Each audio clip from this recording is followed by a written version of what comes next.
Meditaciones en la zanja. Esta intensificación de la vida interior ayudaba al prisionero a refugiarse contra el vacío, la desolación y la pobreza espiritual de su existencia, devolviéndole a su existencia anterior. Al dar rienda suelta a su imaginación, ésta se recreaba en los hechos pasados, a menudo no los más importantes, sino los pequeños sucesos y las cosas insignificantes. La nostalgia los glorificaba, haciéndoles adquirir un extraño matiz. El mundo donde sucedieron y la existencia que tuvieron parecían muy distantes, y el alma tendía hacia ellos con añoranza. En mi apartamento contestaba al teléfono y encendía las luces. Muchas veces nuestros pensamientos se centraban en estos detalles nimios, que nos hacían llorar. A medida que la vida interior de los prisioneros se hacía más intensa, sentíamos también la belleza del arte y la naturaleza como nunca hasta entonces. Bajo su influencia, llegábamos a olvidarnos de nuestras terribles circunstancias. Si alguien hubiera visto nuestros rostros cuando en el viaje de Auschwitz a un campo de Baviera contemplamos las montañas de Salzburgo con sus cimas refulgentes al atardecer, asomados por las ventanitas enrejadas del vagón celular, nunca hubiera creído que se trataba de los rostros de hombres sin esperanza de vivir, ni de ser libres. A pesar de este hecho, o tal vez en razón del mismo, nos sentíamos transportados por la belleza de la naturaleza, de la que durante tanto tiempo nos habíamos visto privados. Incluso en el campo, cualquiera de los prisioneros podía atraer la atención del camarada que trabajaba a su lado, señalándole una bella puesta de sol resplandeciendo por entre las altas copas de los bosques bávaros, como se ve en la famosa acuarela de Durero. Esos mismos bosques, donde construíamos un inmenso almacén de municiones oculto a la vista. Una tarde en que nos hallábamos descansando sobre el piso de nuestra barraca, muertos de cansancio y los cuencos de sopa en las manos, uno de los prisioneros entró corriendo para decirnos que saliéramos al patio a contemplar la maravillosa puesta de sol, y de pie allá afuera vimos hacia el oeste densos nubarrones y todo el cielo plagado de nubes que continuamente cambiaban de forma y color, desde el azul acero al rojo bermellón, mientras que los desolados barracones grisáceos ofrecían un contraste hiriente, cuando los charcos del suelo fangoso reflejaban el resplandor del cielo. Y entonces, después de dar unos pasos en silencio, un prisionero le dijo a otro: «¡Qué bello podría ser el mundo!». Monólogo al amanecer. En otra ocasión estábamos cavando una trinchera. Amanecía en nuestro derredor, un amanecer gris. Gris era el cielo y gris la nieve a la pálida luz del alba. Grises los harapos que mal cubrían los cuerpos de los prisioneros y grises sus rostros. Mientras trabajaba, hablaba quedamente a mi esposa, o quizás estuviera debatiéndome por encontrar la razón de mis sufrimientos, de mi lenta agonía. En una última y violenta protesta contra lo inexorable de mi muerte inminente, sentí como si mi espíritu traspasara la melancolía que nos envolvía. Me sentí trascender aquel mundo desesperado, insensato, y desde alguna parte escuché un victorioso sí, como contestación a mi pregunta sobre la existencia de una intencionalidad última.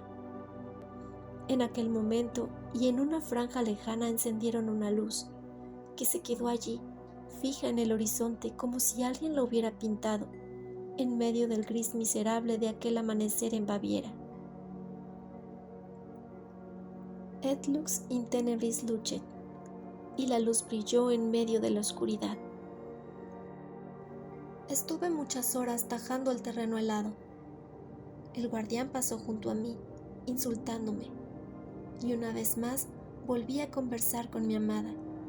La sentía presente a mi lado cada vez con más fuerza, y tuve la sensación de que sería capaz de tocarla, de que si extendía mi mano cogería la suya. La sensación era terriblemente fuerte. Ella estaba allí, realmente.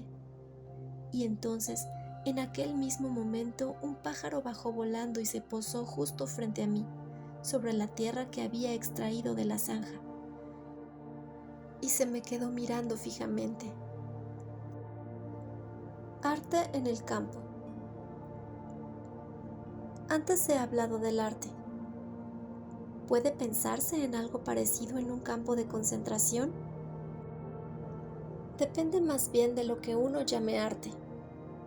De vez en cuando se improvisaba una especie de espectáculo de cabaret.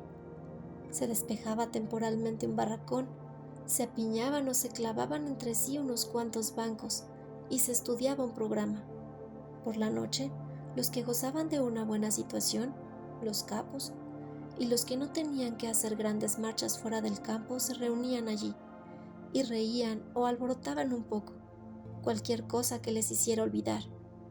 Se cantaba, se recitaban poemas, se contaban chistes que contenían alguna referencia satírica sobre el campo. Todo ello no tenía otra finalidad que la de ayudarnos a olvidar, y lo conseguía. Las reuniones eran tan eficaces que algunos prisioneros asistían a las funciones a pesar de su agotador cansancio, y aun cuando por ello perdieran su rancho de aquel día. El buen humor es siempre algo envidiable. Al principio de nuestro internamiento nos permitían reunirnos en un cuarto de máquinas, a medio construir, para saborear durante media hora el plato de sopa que nos repartían a mediodía. Como la tenía que pagar la empresa constructora, era de todo menos alimenticia. Al entrar cada uno recibía un cucharón de sopa aguada, y mientras la sorbíamos con avidez, un prisionero italiano trepaba encima de una cuba y nos entonaba arias italianas. Los días que nos daba el recital musical, tenía garantizada una ración doble de sopa, sacada del fondo del perol, es decir, con guisantes.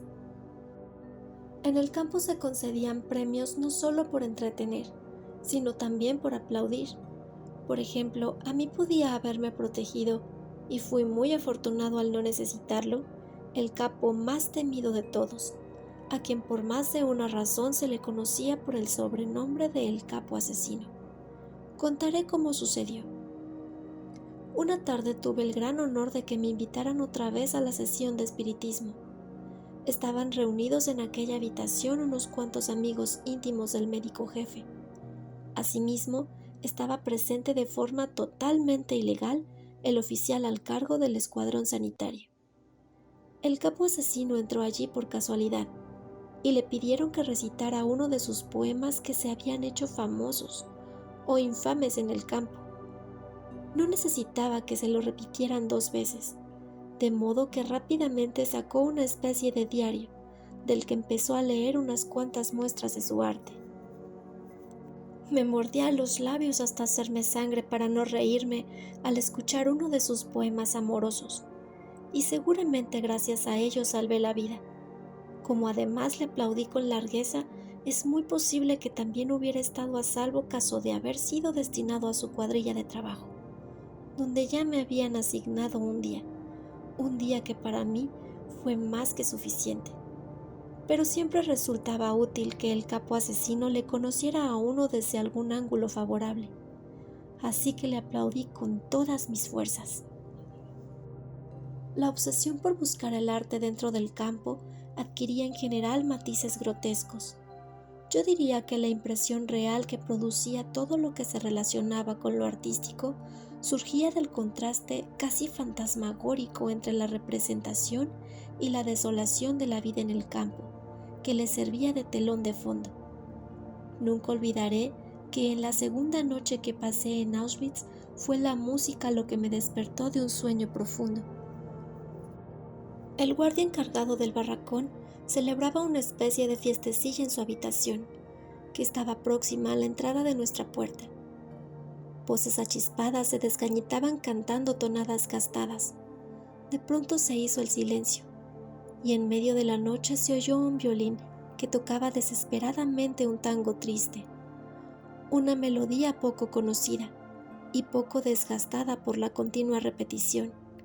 El violín lloraba, y una parte de mí lloraba con él, pues aquel día alguien cumplía 24 años, alguien que yacía en alguna otra parte de Auschwitz, quizás alejada solo unos cientos o miles de metros, y sin embargo fuera de mi alcance. Ese alguien era mi mujer. El humor en el campo. El descubrimiento de algo parecido al arte en un campo de concentración ha de sorprender bastante al profano en estas cosas, pero aún se sentiría mucho más sorprendido al saber que también había cierto sentido del humor. Claro está, en su expresión más leve, y aún así solo durante unos breves segundos o unos minutos escasos. El humor es otra de las armas con las que el alma lucha por su supervivencia. Es bien sabido que en la existencia humana el humor puede proporcionar el distanciamiento necesario para sobreponerse a cualquier situación, aunque no sea más que por unos segundos. Yo mismo entrené a un amigo mío que trabajaba a mi lado en la obra para que desarrollara su sentido del humor. Le sugería que debíamos hacernos la solemne promesa de que cada día inventaríamos una historia divertida sobre algún incidente que pudiera suceder al día siguiente de nuestra liberación. Se trataba de un cirujano que había pertenecido al equipo de un gran hospital, así que una vez intenté arrancarle una sonrisa, insistiendo en que cuando se incorporara a su antiguo trabajo le iba a resultar muy difícil olvidar los hábitos que había aprendido en el campo de concentración. Al pie de la obra que construíamos, y en especial cuando el supervisor hacía su ronda de inspección, el capataz nos estimulaba a trabajar más deprisa gritando: ¡Acción! ¡Acción! Así que dije a mi amigo: un día regresarás al quirófano para operar a un paciente quejado de peritonitis. De pronto una ordenanza entrará a toda prisa y anunciará la llegada del jefe de equipo de operaciones gritando: ¡Acción! ¡Acción! ¡Que viene el jefe! A veces los otros inventaban sueños divertidos con respecto al futuro, previendo, por ejemplo, cuando tuvieran un compromiso para asistir a una cena y se olvidarían de cómo se sirve la sopa y le pedirían a la anfitriona que les echara una cucharada del fondo.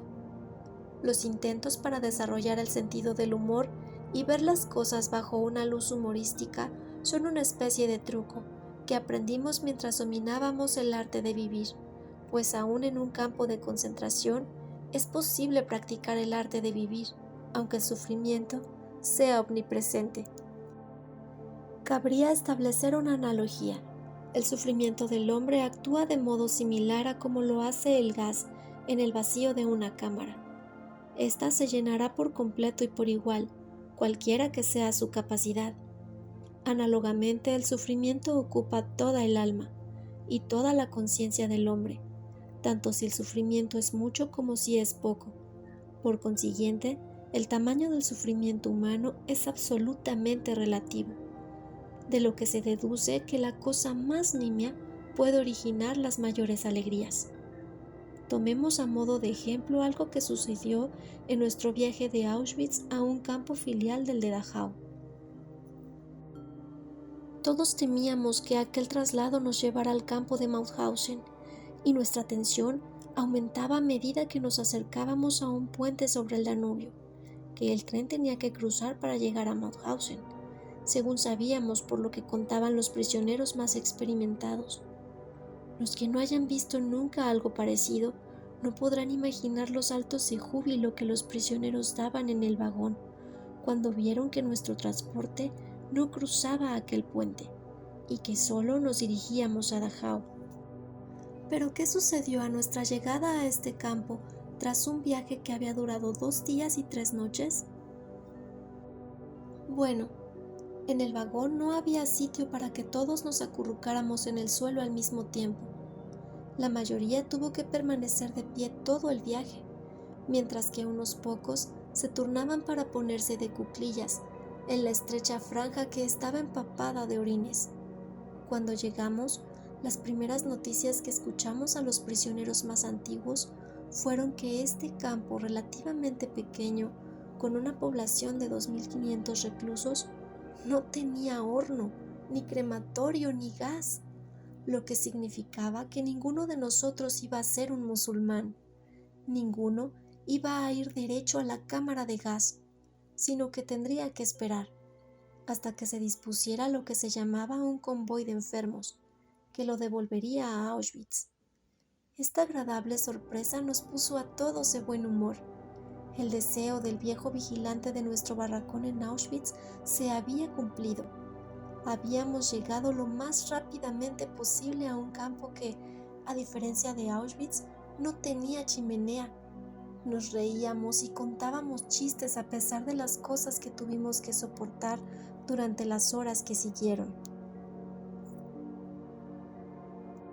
Cuando nos contaron a los recién llegados, resultó que faltaba uno, así es que hubimos de esperar a la intemperie bajo la lluvia y el viento helado, hasta que apareció el prisionero.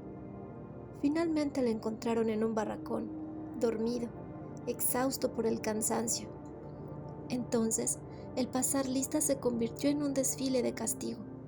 Durante toda la noche y hasta muy entrada la mañana siguiente tuvimos que permanecer de pie, a la intemperie, helados y calados hasta los huesos después del esfuerzo que había supuesto el viaje.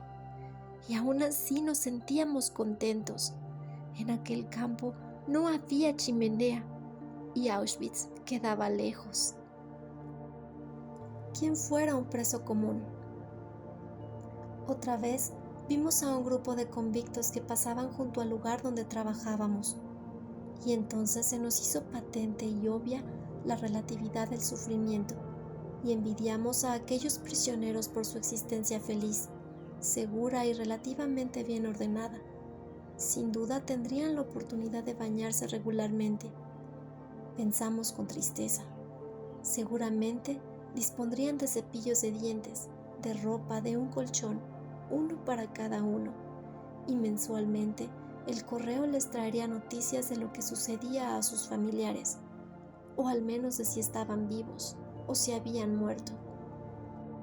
Hacía mucho tiempo que nosotros habíamos perdido todas estas cosas. ¿Y cómo envidiábamos a aquellos de nosotros que tenían la oportunidad de entrar en una fábrica y trabajar en un espacio cubierto al abrigo de la intemperie? Y es que más o menos todos nosotros deseábamos que nos tocara un poco de suerte relativa. La escala de la fortuna abarcaba muchos más matices. Por ejemplo, en los destacamentos que trabajaban fuera del campo, en uno de los cuales me encontraba yo, había unas cuantas unidades que se consideraban peores que las demás. Se envidiaba al que no tenía que chapotear en la húmeda y fangosa arcilla de un declive escarpado, vaciando los artesones de un pequeño ferrocarril durante 12 horas diarias. La mayoría de los accidentes sucedían realizando esta tarea, y solían ser fatales. En otras cuadrillas de trabajo, el capataz seguía una tradición al parecer local, que consistía en propinar golpes a diestro y siniestro, lo cual nos hacía envidiar la suerte relativa de no estar bajo su mando, o todo lo más de estarlo solo temporalmente. Una vez, y debido a una situación desdichada, fui a parar a aquel grupo. Si tras 2 horas de trabajo, durante las cuales el capataz ensañó conmigo especialmente, no nos hubiera interrumpido una alarma aérea, obligándonos a reagruparnos después, creo que hubiera tenido que regresar al campo en alguna de las camillas que transportaban a los hombres que habían muerto o que estaban a punto de morir por la extrema fatiga. Nadie podría imaginar el alivio que en semejante situación puede producir el sonido de la sirena.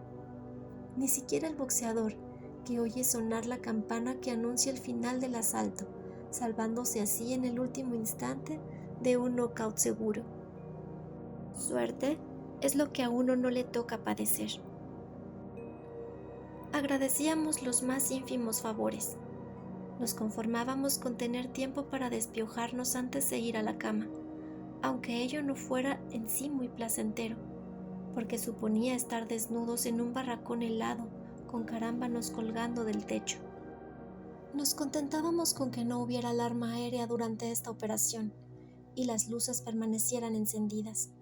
En la oscuridad no podíamos despiojarnos, lo que suponía pasar la noche en vela. Los escasos placeres de la vida del campo nos producían una especie de felicidad negativa, la liberación del sufrimiento, como dijo Schopenhauer, pero solo de forma relativa. Los verdaderos placeres positivos, aun los más nimios, escaseaban. Recuerdo haber llevado una especie de contabilidad de los placeres diarios y comprobar que en el lapso de muchas semanas solamente había experimentado 2 momentos placenteros. Uno había ocurrido cuando al regreso del trabajo y tras una larga espera, me admitieron en el barracón de cocina, asignándome a la cola que se alineaba ante el cocinero prisionero F, semioculto detrás de las enormes cacerolas. F servía la sopa en los cuencos que le presentaban los prisioneros que desfilaban apresuradamente. Era el único cocinero que al llegar los cuencos no se fijaba en los hombres, el único que repartía con equidad, sin reparar en el recipiente y sin hacer favoritismos con sus amigos o paisanos, obsequiándoles con patatas, mientras el resto tenía que contentarse con la sopa aguada de la superficie. Pero no me incumbe a mí juzgar a los prisioneros que preferían a su propia gente. ¿Quién puede arrojar la primera piedra contra aquel que favorece a sus amigos bajo unas circunstancias en que tarde o temprano la cuestión que se dilucidaba era de vida o muerte? Nadie puede juzgar, nadie, a menos que con toda honestidad pueda contestar que en una situación similar no hubiera hecho lo mismo. Mucho tiempo después de haberme integrado a la vida normal, es decir, mucho tiempo después de haber abandonado el campo, me enseñaron una revista, ilustrada con fotografías de prisioneros hacinados en sus literas, mirando insensibles a sus visitantes. ¿No es algo terrible esos rostros mirando fijamente y todo lo que ello significa? ¿Por qué?, pregunté. Y es que en verdad no lo comprendía. En aquel momento lo vi todo de nuevo. A las 5 de la madrugada todo estaba oscuro allá afuera, como boca de lobo. Yo estaba echado sobre un duro tablón en el suelo de tierra del barracón, donde se cuidaba a unos 70 de nosotros. Estábamos enfermos y no teníamos que dejar el campo para ir a trabajar. Tampoco teníamos que desfilar. Podíamos permanecer echados todo el día en nuestro rincón y dormitar esperando el reparto diario de pan, que por supuesto era menor para los enfermos, y el rancho de sopa, aguada y también menor en cantidad. Y sin embargo estábamos contentos, satisfechos a pesar de todo.